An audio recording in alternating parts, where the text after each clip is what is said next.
I never thought retirement would lead me here, standing in my own lake house at midnight, watching my daughter toast champagne with a real estate agent while my wife sobbed alone in the bedroom. But that's exactly where 32 years as a fire chief in Thunder Bay got me. The kind of instinct that makes you check smoke detectors twice, that makes you come home 3 hours early when something feels wrong. It was supposed to be Thanksgiving week. Margaret and I had spent decades building our life together. She taught second grade for 28 years while I worked my way up from rookie firefighter to chief. When I finally retired at 60 last spring, we thought we'd earned our peace. The lake house wasn't much when we bought it 25 years ago, just a rundown cabin on Lake Superior.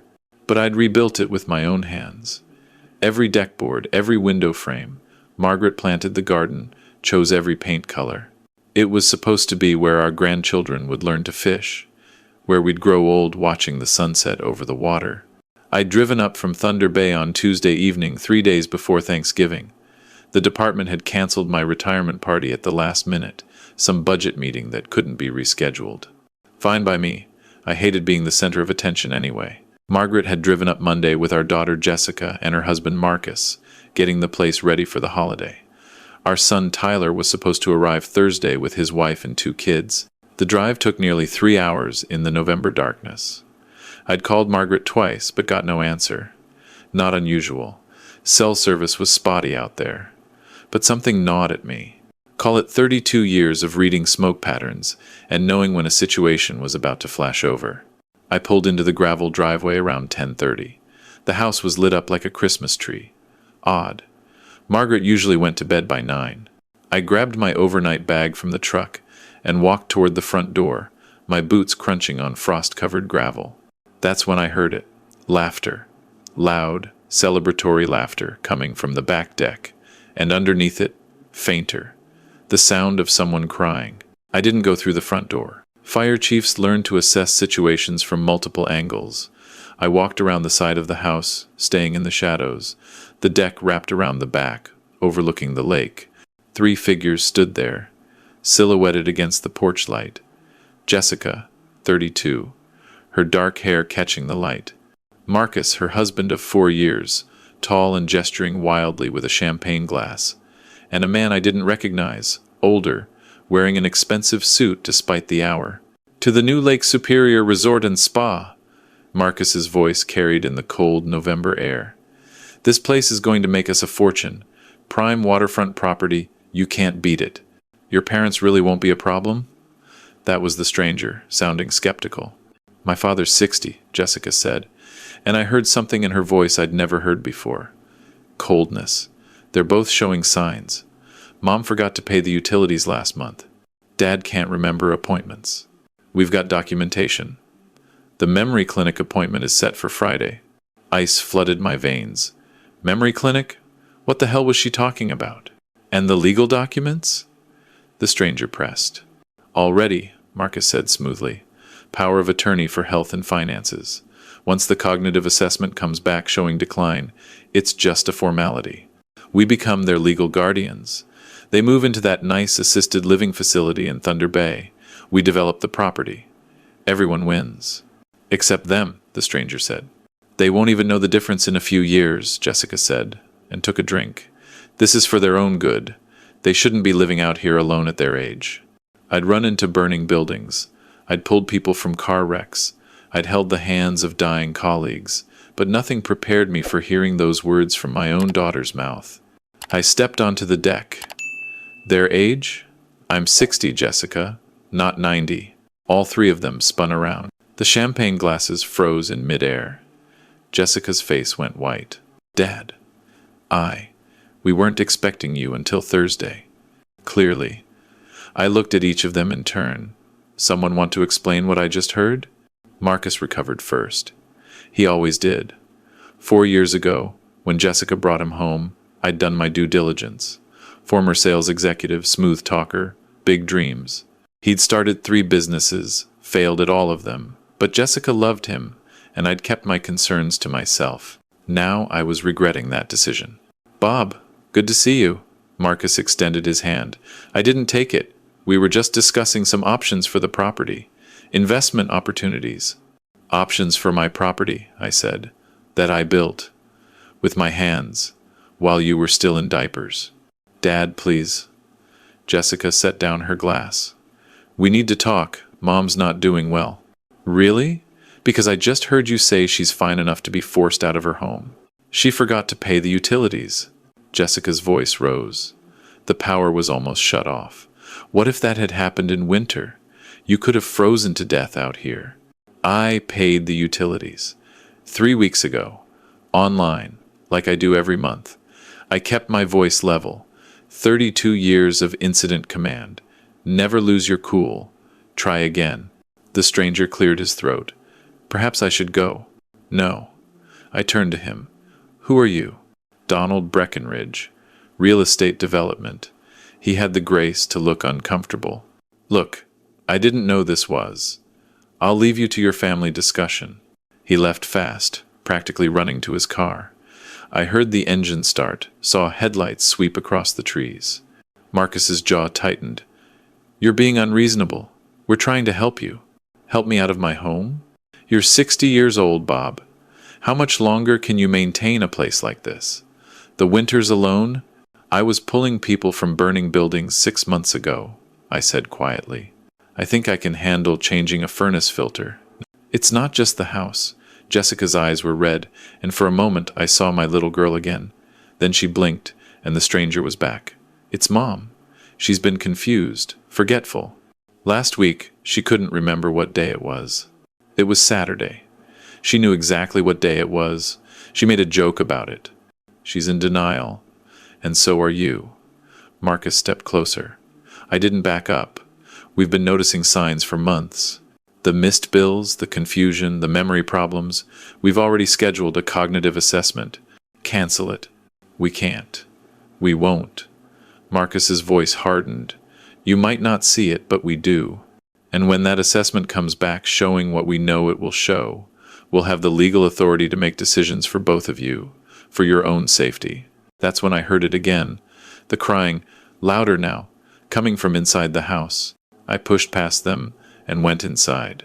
The master bedroom was at the end of the hall. The door was closed, a strip of light showing underneath. Margaret? No answer. Just crying. I opened the door. My wife sat on the edge of the bed, still in her clothes from earlier. Her face was blotchy, streaked with tears. When she looked up at me, I saw something that made my chest tighten. Fear. Bob, you're here. Why are you here? Party got canceled. What's wrong, love? Why are you crying? She stood up, unsteady, and I was at her side immediately. I don't know what's happening. Jessica gave me some papers to sign. Power of attorney, she said, for our protection. But I read them, and they're not. They're not what she said. She wants control of everything. The house, our accounts, our medical decisions. And when I said no, she got angry.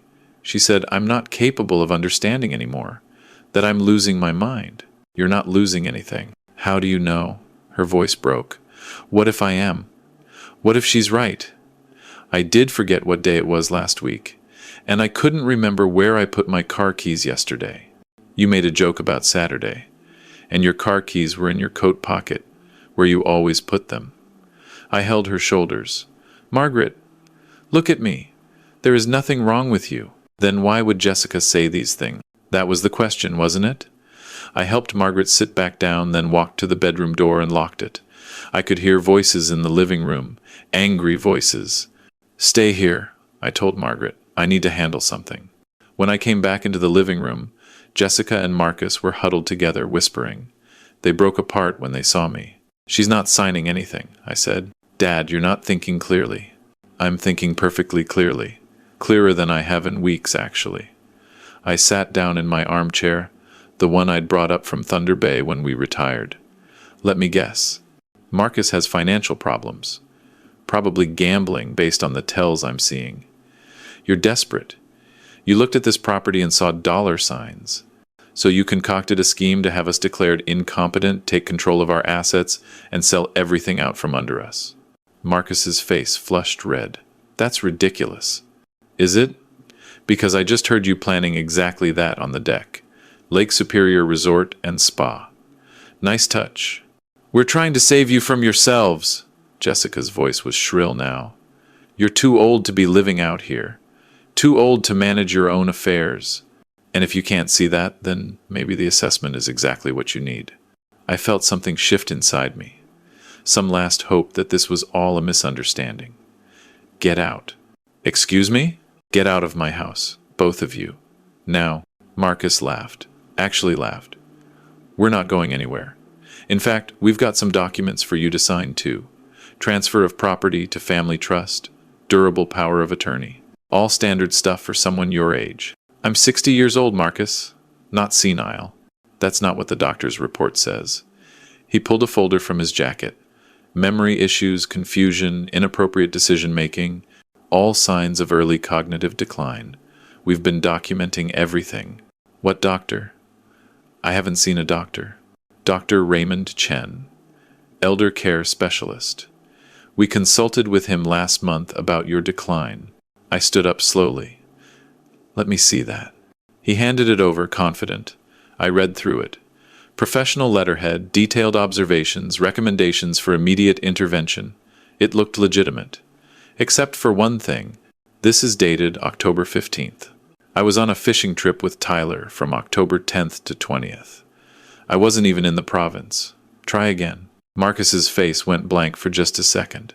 Just long enough for me to see I'd hit a nerve. Must be a typo, he said smoothly. Must be fraud. I set the folder down. Last chance. Leave. Now. Or I call the police. On what grounds? Attempted theft. Fraud. Elder abuse. Take your pick. Jessica's face crumpled. Dad, please. We're not trying to hurt you. We're trying to help. Marcus and I. We're in trouble. Real trouble. He owes money. A lot of money. And these people, they're not nice people. We thought if we could just develop the property, flip it fast, we could pay them back and start over. Nobody has to get hurt. There it was. The truth, finally. So you were going to steal your mother's home, I said quietly. The home we built together. The place where you learn to swim. Where your children are supposed to learn to fish. You were going to drug your mother, forge documents, and sell it all to pay for your husband's gambling debts. We weren't going to drug anyone. I heard Margaret. She's barely coherent. What did you give her? Marcus shifted his weight. Just something to help her relax. She was getting hysterical about the papers. And there it was. Confirmation. I pulled out my phone. What are you doing? Jessica asked. Calling my son. Tyler's not coming until Thursday. He is now. I dialed. Tyler picked up on the second ring. Tyler, I need you at the lake house. Now. And bring your laptop. Dad? It's almost 11. What's going on? Your sister and her husband are trying to steal the house. I need your help. A pause. Then, I'll be there in 2 hours. Don't let them touch anything. I hung up. Jessica was crying now. Really crying. And for a moment I almost softened. Almost. Tyler's bringing evidence, I said, of everything you've done. And then we're going to the police. There's no evidence, Marcus said, but his voice wavered. You sure about that? Because Tyler's been worried about you two for months. He's been doing some checking, quietly. That was a bluff, but I watched Marcus's face and saw it land. He went pale. Dad, please, Jessica begged. If we don't pay back this money, they'll hurt Marcus. They've already made threats. His business partner, something happened to him. We're scared. Then you go to the police. You don't steal from your parents. We tried, they said without proof of the threats. There's nothing they can do. And Marcus's partner won't talk. He's too afraid. I looked at my daughter, really looked at her. When did she become this person? When did desperation twist her into someone who could drug her own mother? How much do you owe? I asked. $200,000, Marcus whispered. I sat back down. What? Casino that. I had a system. It was supposed to work. It did work. For a while. Then it didn't. And I kept trying to win it back. The people I borrowed from, they're not. They're not patient people. So you decided to solve your problem by destroying your wife's parents. We were going to put you in a nice facility, one of those retirement communities with activities and medical staff, and without asking us, without our consent. You were going to have us declared incompetent and lock us away so you could steal everything we've worked for. Margaret appeared in the doorway then, clutching the frame for support. Jessica? Tell me he's wrong. Tell me you wouldn't do that to us. Jessica couldn't meet her mother's eyes. Oh, baby, Margaret whispered, and I heard her heart break. The next 2 hours crawled by. I made coffee, strong and black. Margaret sat at the kitchen table, silent tears running down her face. Jessica and Marcus huddled on the couch, whispering. I sat in my chair, watching them both, my phone within reach. Marcus tried to leave once. I blocked the door. We're not prisoners, he said. You're not guests either. You stay until Tyler gets here. And then what? You'll have us arrested? Jessica's your daughter. Jessica drugged her mother and tried to steal our home. That changes things. Headlights swept through the windows at 1:30. Tyler came through the door like a storm, his wife Sarah right behind him. Dad, he hugged me hard. Are you okay? Is Mom? We're handling it. I nodded toward the couch. They're still here. Tyler looked at his sister. Something passed between them, something cold and final. Jess, what the hell? Stay out of this, Tyler. Stay out of you stealing Mom and Dad's house? I don't think so. He opened his laptop. I've been tracking you two for 3 months. Ever since I heard about Marcus's business troubles. Want to see what I found? Marcus stood up. You had no right. Sit down. Tyler's voice could cut glass. Casino records. $247,000 in losses over 18 months. Money borrowed from known loan sharks. Threats documented in your email. 3 previous attempts to borrow from family, all declined. And this, he turned the laptop around. The fake Dr. Chen, who is actually Dr. Raymond Chen, chiropractor, practicing in Winnipeg, who I called, who said he's never heard of either of you, and is very interested in who's using his letterhead for fraud. Jessica made a sound like a wounded animal. And there's more, Tyler continued. The memory clinic you booked for Mom doesn't exist. The elder care attorney Marcus mentioned. Hired actor, works out of Toronto. Specializes in corporate video production. I've got his contact info and the payment from Marcus's account. The incident reports about Mom's confusion. I pulled the actual utility bills.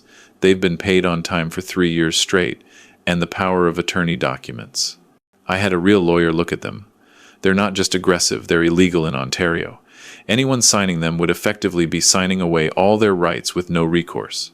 How did you get all this? Marcus demanded. I'm a database analyst for the provincial government. I know how to find information. Tyler closed the laptop. And I know how to package it for the police. We were desperate, Jessica whispered. You were criminal, Tyler shot back. There's a difference. If Marcus was in danger, there were a dozen legal ways to handle it. You chose this. Tyler, please, Jessica stood up. He's my husband. I love him. I couldn't let anything happen to him. So you were going to let something happen to Mom and Dad instead? Silence. The kind that settles over a house when everyone realizes there's no way back from here. I stood up. I'm calling the police. Wait. Marcus held up his hand. Just wait. What if we leave? Right now, we'll disappear. Go somewhere far away. You'll never hear from us again. And the people you owe? I asked. I'll figure something out. They'll come looking. Then I'll deal with it. Just don't call the police. Please. Jessica will lose her real estate license. She'll have a criminal record. Her life will be over. She should have thought of that before she drugged my wife. Margaret spoke then, her voice small and broken. What did you give me? Jessica looked at the floor. Sleeping pills. Ground up in your tea. You were so upset about the papers, and Marcus said, if you just slept for a while, we could forge my signature. Margaret finished. While I was unconscious. We wouldn't have had to. If you'd just listened to reason. Reason? Margaret stood up, and I saw steel in her spine I hadn't seen in hours. Reason would have been talking to us, asking for help, not drugging me and stealing our home. You're my daughter. I would have done anything to help you. Anything. But you didn't trust me enough to even ask. Jessica dissolved into tears. Real ones this time, not manipulative ones. But I was past caring. I picked up my phone and dialed 911. I need to report an attempted theft and elder abuse. Marcus lunged for me. Tyler intercepted him, wrestling him back onto the couch. Sarah pulled out her phone and started recording. Don't move, Tyler said. Sarah's got video now. Everything you do is evidence. The OPP officer arrived 45 minutes later. Provincial police served this area, based out of Nipigon. Officer Patricia Devereaux was in her 40s. No nonsense, with the kind of eyes that had seen everything twice. She took statements from all of us separately, looked at Tyler's evidence, examined the fake documents, called in to her supervisor. By 4 a.m, Marcus was in handcuffs. Mr. Chen, you're under arrest for fraud, attempted theft, and administering a noxious substance. You have the right to remain silent. Jessica wasn't arrested. Not yet, but Officer Devereaux was clear. You're not off the hook, Miss Chen. We'll be investigating. I strongly suggest you get a lawyer. They took Marcus away. Jessica sat at our kitchen table, alone, destroyed. You should go, Margaret said quietly. Mom, I'm so sorry. I'm so sorry. I know. But you still need to go. Jessica left. We heard her car start, heard the gravel crunch as she drove away into the November darkness. Tyler stayed. He and Sarah made up the guest room, and the 4 of us sat watching the sun rise over Lake Superior. I never wanted this, I said. I just wanted to grow old in peace. I know, Dad. Tyler put his hand on my shoulder. But we'll get through it. We'll protect what you built. The next weeks were a blur. Marcus was formally charged with fraud, identity theft, attempted theft, and drugging Margaret. Jessica wasn't charged, but the real estate board opened an investigation. Her license was suspended pending the outcome. The fake Dr. Chen in Winnipeg was furious about his identity being used and threatened his own lawsuit. The actor in Toronto cooperated fully with police in exchange for immunity. He'd been hired for what he thought was a corporate training video, had no idea he was participating in fraud. The people Marcus owed money to never materialized. Tyler dug deeper and found that most of the debt was to a legitimate casino, not loan sharks. The threats were real, but they were legal threats. Lawsuits, wage garnishment, bankruptcy. Scary but not violent. Marcus had exaggerated to manipulate Jessica. That might have been the worst part. Jessica had destroyed her relationship with us for a fiction. Marcus had lied about the danger to push her into the scheme. The trial was in January. I testified. Margaret testified. Tyler presented his evidence. The prosecutor was thorough, and Marcus's lawyer couldn't overcome the sheer volume of documentation, proving deliberate fraud. Marcus was sentenced to 5 years in federal prison, no parole for at least 3. The judge was harsh, citing the particular vulnerability of elderly victims and the betrayal of family trust. Jessica didn't go to prison, but her consequences were real. She lost her real estate license permanently. She filed for divorce, and at the prosecutor's request, as part of a restorative justice component, she had to make a public apology. It happened at the Thunder Bay Town Hall in February, a community meeting about elder abuse prevention. Margaret and I sat in the front row. Jessica stood at the podium, shaking. My name is Jessica Harrison Chen, she began, and 6 months ago I drugged my mother and attempted to steal my parents' home to pay my husband's gambling debts. The room was silent, 100 pairs of eyes on her. I told myself I was helping them, that they were too old, too confused, that they needed me to make decisions for them. But the truth is, I needed their home. I needed their money. And instead of asking for help like a decent person, I tried to destroy them. Her voice broke. My father is 60 years old. He served this community for 32 years as a firefighter in chief.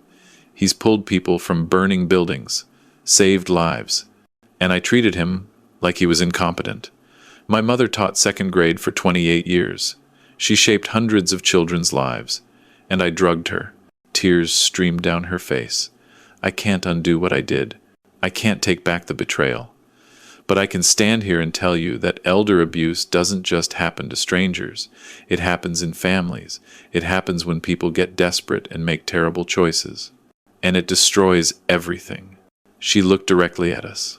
Mom, Dad, I know you can't forgive me. I know I broke something that can't be fixed. I just want you to know that I see what I did. I understand what I destroyed. And I will spend the rest of my life trying to be better than the person I was that night." She stepped down. There was no applause, just silence. Heavy, judgmental silence. We didn't speak to her afterward. We went home to our apartment in Thunder Bay, the place we'd moved to for the winter. The lake house was winterized, waiting for spring. Margaret cried that night. Not for Jessica's pain, but for what we'd lost. "She was our daughter," Margaret whispered. "How did we not see it coming?" "We trusted her," I said. "That's not a failure. That's what parents do. Should we forgive her? I don't know. Maybe someday. But not today." Tyler and Sarah came for dinner twice a week. Their kids, 8 and 6, filled our apartment with noise and life. We taught them to play cards, read them stories, started planning summer at the lake house. In March, a letter arrived. From Jessica. I held it for a long time, feeling the weight of it. "Aren't you going to open it?" Margaret asked. I looked at my wife. She'd aged in the months since that November night. We both had, but she was still my Margaret, still the woman I'd built a life with. "No," I said. "Not today. Maybe not ever." That weekend, Tyler drove us back up to the lake house. The ice was starting to break up on Lake Superior. Spring was coming. We walked out onto the deck I'd built, the deck where I'd heard my daughter plot against us. "We could sell," Margaret said quietly. "Start fresh somewhere else." "No." I put my arm around her. "We built this. With love and work and time. No one takes that from us. Not Jessica, not Marcus. No one." Tyler came out with his kids. They were bundled up against the March wind, excited to explore. "Can we go down to the beach, Grandpa?" my granddaughter asked. "Yes, you can. Stay where I can see you." They ran off, laughing. Tyler stayed with us on the deck. "Jessica's been trying to reach me," he said. "Wants to talk." "That's your choice," I told him. "She's your sister. I won't tell you what to do." "What would you do?" I watched my grandchildren at the water's edge, watched the sun hit the waves. "I don't know, son. I honestly don't know. Maybe someday I'll be able to forgive her. Maybe I'll be able to see her as my daughter again instead of the person who tried to destroy us. But right now I just want to enjoy what I've got. This house, your mother, you and your family. That's enough." Margaret leaned against me. "We survived," she said. "We did. Will we be okay?" I looked at the house behind us. The garden Margaret would plant in May. The dock where I'd teach my grandchildren to fish. The bedroom where we'd watch more sunsets. "Yeah," I said, "we'll be okay." Thanksgiving came around again. Nearly a year since that November night. Tyler and Sarah and the kids came up for the weekend. We cooked turkey, made all of Margaret's traditional sides. The kids helped make pumpkin pie and got flour everywhere. After dinner, while the kids played board games, Tyler showed me his phone.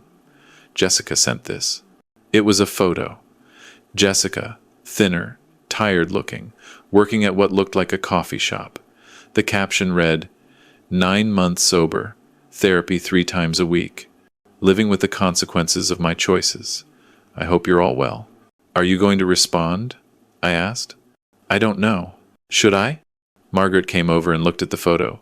Something passed across her face. Pain, grief, and maybe, just maybe, the smallest hint of something else. That's between you and your sister, she said, but Tyler, don't let what she did poison your relationship with her. She made terrible choices. She hurt us deeply. But she's still your sister. And maybe, someday, she'll be someone we can know again. Not today, though, I said. No. Margaret squeezed my hand. Not today. That night, after everyone had gone to bed, I stood on the deck one more time. The November air was cold, just like it had been a year ago. But everything else was different. I'd learned something that night when I came home early. I'd learned that the people you love most can hurt you deepest. That trust is fragile. That age doesn't make you vulnerable. Trusting the wrong people does. But I'd also learned that you can survive betrayal. That you can set boundaries and still love someone from a distance. That forgiveness doesn't mean reconciliation. That the life you build with your own hands can't be taken unless you let it go. The lake stretched out before me, dark and endless. Margaret came out and wrapped a blanket around both of us. What are you thinking about? She asked. How lucky I am, I said. Despite everything. How lucky I am. She kissed my cheek. Me too. We stood there for a while, watching the stars reflect on the water, and for the first time in a year, I felt peace. The house was still ours. The life we'd built was still ours. And whatever Jessica became, whatever path she walked, it would be hers alone. We'd protected what mattered. We'd survived. And sometimes that's enough.